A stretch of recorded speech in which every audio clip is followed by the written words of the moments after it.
Hello everyone, আসসালামু আলাইকুম। আজকে আমি খুব অল্প সময়ে বরবটি ভর্তা রেসিপি করে দেখাবো।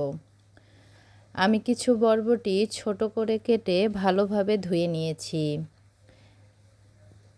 এখানে ৬-৭ পিস মরিচ ও কিছু রসুনের খোসা ছাড়িয়ে ভালোভাবে ধুয়ে নিয়েছি। এবার চুলায় একটি ফ্রাই প্যান বসিয়ে দিলাম।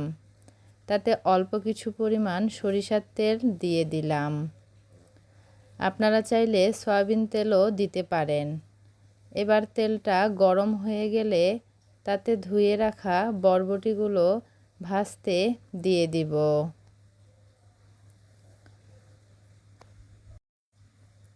লো আঁচে বরবটিগুলোকে ভাজবো। পরিমাণ মতো লবণ দিয়ে দিলাম।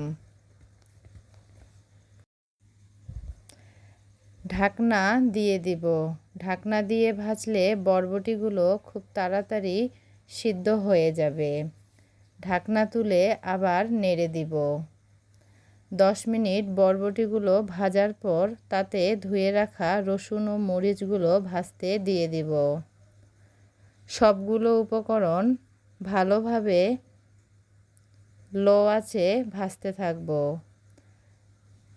সবগুলো উপকরণ ভাজা হয়ে গেলে তা ব্লেন্ড করার জন্য একটি মিক্সিং জারে ঢেলে দিব।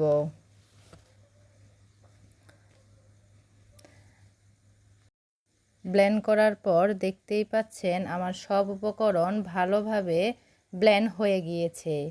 এবার বরবটি ভর্তাকে সুন্দরভাবে পরিবেশন করব। আপনারা চাইলে বাসায় এভাবে তৈরি করতে পারেন। আল্লাহ হাফেজ।